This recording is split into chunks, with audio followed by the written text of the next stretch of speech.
कि ये गणेश जो है वो हमारा भगवान है, वो शिवा भगवान का बेटा है, भगवान शिवा। अगर मैं आपसे कहूं कि जिस धर्म को आज दुनिया का सबसे तेजी से फैलता हुआ धर्म कहा जाता है, उसी के अंदर उसके अंत की कहानी पहले से लिखी हुई है, चौंक गए ना? क्योंकि यह दावा किसी विरोधी का नहीं, बल्कि उन संकेतों का है जो उसी इतिहास और परंपरा के भीतर छुपे बताए जाते हैं। जरा एक पल के लिए यह दृश्य दिमाग में बनाइए। एक पवित्र किताब, करोड़ों मानने वाले लोग, और उन्हीं मान्यताओं के भीतर कुछ ऐसे शब्द जिनकी व्याख्या लोग अलग अलग तरीके से करते हैं। अगर ऐसा है तो सवाल उठता है, ये बातें खुलकर सामने क्यों नहीं आती? और क्यों कुछ लोग कहते हैं कि सच्चाई हमेशा आधी ही बताई जाती है? आज इस वीडियो में हम किसी भावना या बहस को भड़काने नहीं आए हैं, बल्कि उन दावों, भविष्यवाणियों और ऐतिहासिक संदर्भों को जोड़कर देखने वाले हैं, जिन पर अक्सर खुलकर चर्चा नहीं होती। क्योंकि कभी कभी इतिहास बाहर से नहीं, अंदर से टूटता है, और वही पल सबसे खतरनाक भी होता है और सबसे सच्चा भी। लेकिन ध्यान रखिए, जो बातें आप आगे सुनने वाले हैं वो आपकी सोच को चुनौती दे सकती हैं। हो सकता है आप सहमत हो सकता है बिल्कुल असहमत, मगर एक बात तय है, अगर आपने इस कहानी को अधूरा छोड़ा तो पूरी तस्वीर कभी समझ नहीं आएगी। तो आखिर वो कौन सी भविष्यवाणियां हैं, किन शब्दों को लेकर इतने मतभेद हैं, और क्यों कुछ लोग मानते हैं कि अंत की शुरुआत पहले ही हो चुकी है? चलिए परत दर परत इस पूरे विषय को समझते हैं। चलिए एक बात जल्दी से बताइए, ये वीडियो आपको खुद से ढूंढ कर मिला या YouTube ने आपके स्क्रीन पर सजेस्ट किया और आपने क्लिक कर दिया? क्योंकि हमें भी समझना है कि YouTube हमारी आवाज अब तक कैसे पहुंचा रहा है। और अगर आप सच में एक जागरूक और देशभक्त हिंदू हैं तो फैक्ट मंत्रा चैनल को अभी सब्सक्राइब करें, वीडियो को लाइक जरूर करें और अपने दोस्तों के साथ शेयर करना मत भूलिए। चलिए अब बिना देरी के बढ़ते हैं आगे वीडियो की सबसे जरूरी बात की ओर। मेरी उम्मत 73 फिरकों में बटेगी और उनमें से सिर्फ एक ही सही रास्ते पर होगा, बाकी सब गुमराह होंगे। ये शब्द किसी आलोचक या इस्लाम विरोधी के नहीं हैं, बल्कि ये शब्द हैं खुद इस्लाम के आखिरी पैगंबर मोहम्मद साहब के, जिन्होंने खुद इस्लाम के अंत की भविष्यवाणी की। क्यों मोहम्मद साहब ने इस्लाम को सांप से जोड़ा? मोहम्मद साहब के अनुसार कैसे और कब होगा इस्लाम का अंत? क्या कहती है भविष्य पुराण इस्लाम को लेकर? वह कौन सा पत्र था जिसमें अबू हुरैरा ने कबूल किया कि असली विवाद की वजह इस्लाम है? चलिए इस्लाम की शुरुआत से लेकर अंत तक के बारे में जानते हैं। आज ईसाई धर्म के बाद दुनिया का दूसरा सबसे बड़ा धर्म है इस्लाम, जिसे 2 बिलियन से ज्यादा आबादी फॉलो करती है, और प्यू रिसर्च जैसी रिपोर्ट्स में इसे सबसे तेजी से फलते फूलते धर्मों में से एक माना जाता है, जिसके फॉलोअर्स की गिनती 2050 तक कई गुना बढ़ सकती है। ऐसे में अगर कोई इस्लाम के अंत की भविष्यवाणी करे तो बात कुछ हजम सी नहीं होती है ना?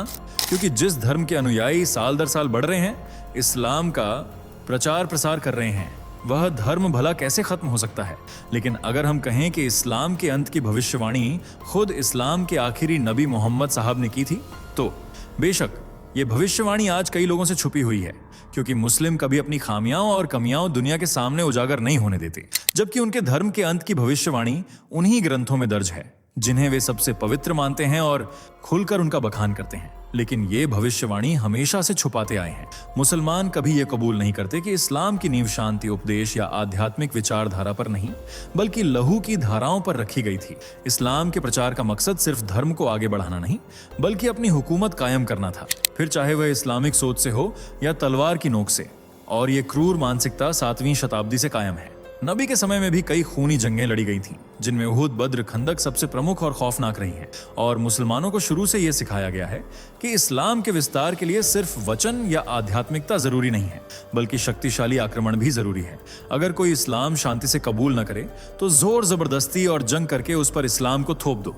हर हालत में इस्लाम का प्रचार करना है, जिसका जिक्र कई ग्रंथों में भी देखने को मिलता है, जहां खुले शब्दों में लिखा गया है, जिहाद सिर्फ आत्मरक्षा का जरिया नहीं, बल्कि इस्लाम के प्रचार का भी एक अहम तरीका है।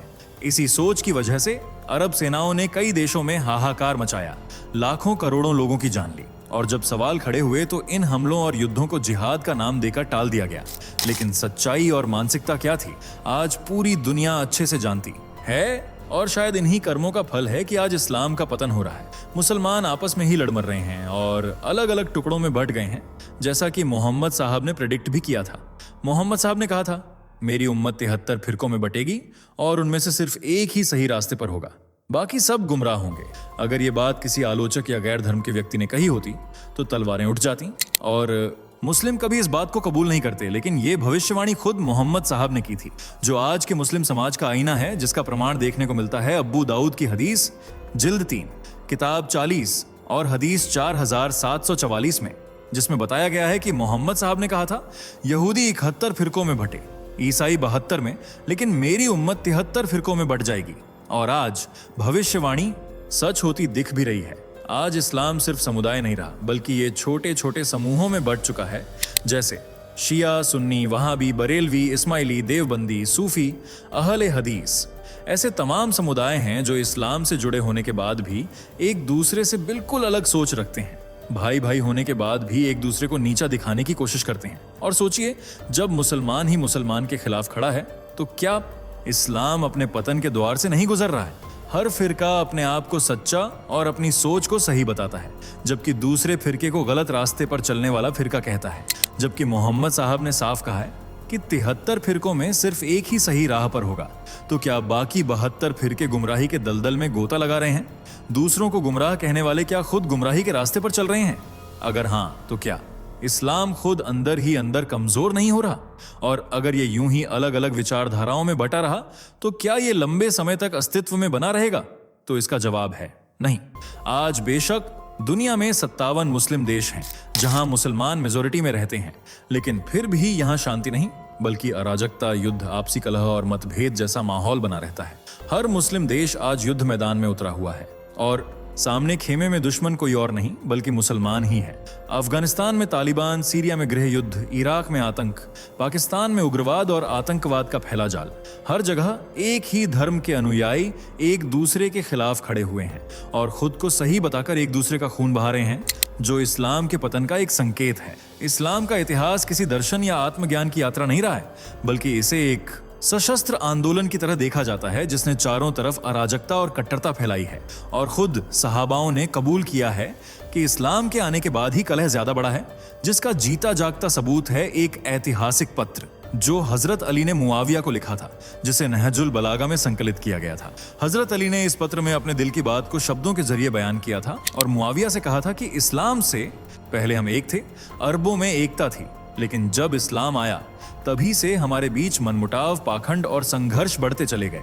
ये शब्द उन हजरत अली ने लिखे थे जो मोहम्मद साहब के चचेरे भाई और दामाद थे, और वे इस्लाम के चौथे खलीफा भी रहे हैं, जिन्हें असदुल्लाह, अल्लाह का शेर और मुश्किल कुशा के लक़्ब से जाना जाता है।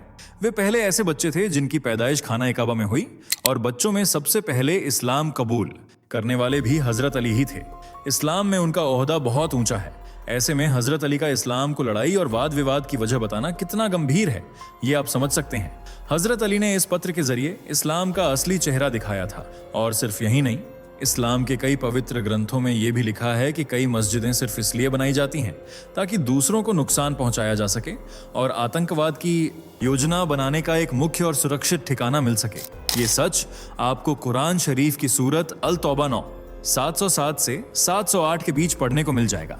यानी मुस्लिमों का असली चेहरा सिर्फ इस्लाम विरोधी ही नहीं दिखाते हैं, बल्कि उनके पवित्र ग्रंथ भी उनकी पोल खोलने का काम करते हैं। लेकिन सवाल ये उठता है कि जब सहाबियों ने मुसलमानों की असली सच्चाई का खुलासा किया था, डंके की चोट पर सही को सही और गलत को गलत कहा था, तो फिर आज का मुसलमान इस सच्चाई को क्यों कबूल नहीं करता? क्यों अपने अंदर छुपी बुराई को छुपाने की कोशिश करता है? जबकि सच क्या है, ये आज दुनिया बखूबी जानती है। इस्लामिक ग्रंथों से लेकर हिंदू ग्रंथों तक में इस्लाम का बखान किया गया है। जी हाँ, सुनने में भले ही अजीब लग रहा हो, लेकिन कई हिंदू ग्रंथ ऐसे हैं जिनमें आपको इनडायरेक्टली इस्लाम और उसके अंत से जुड़ी भविष्यवाणी पढ़ने को मिल जाएगी। जिनमें सबसे प्रमुख है भविष्य पुराण, जिसमें एक नहीं, दो नहीं, बल्कि तीन भविष्यवाणियां इस्लाम से जुड़ी हुई हैं। और इन्हें अपने आत्मज्ञान और दूरदर्शी सोच की तर्ज पर लिखने वाले महापुरुष थे महर्षि वेदव्यास जी, जिन्होंने इस्लाम की भविष्यवाणी तब की थी जब इस्लाम का नामो निशान तक नहीं था।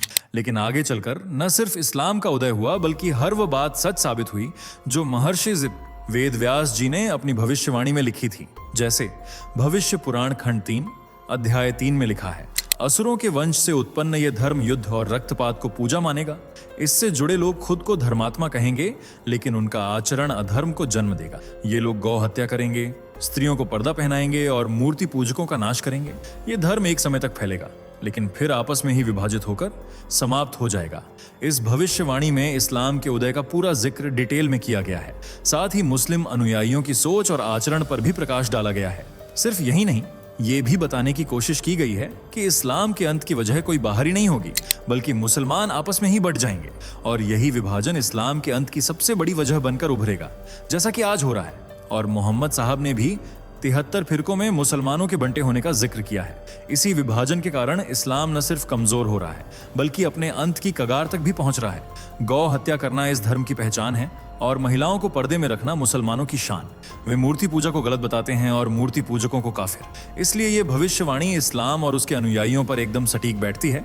दूसरी भविष्यवाणी दर्ज है भविष्य पुराण के खंड 3 अध्याय 1 में, जिसमें लिखा है, एक समय रेगिस्तान की भूमि से एक ऐसा व्यक्ति उठेगा जिसकी भाषा ऊंची होगी, सिर पर छोटी नहीं होगी, मूंछें कटी होंगी और वह मानव जाति को त्राहिमाम कर देगा।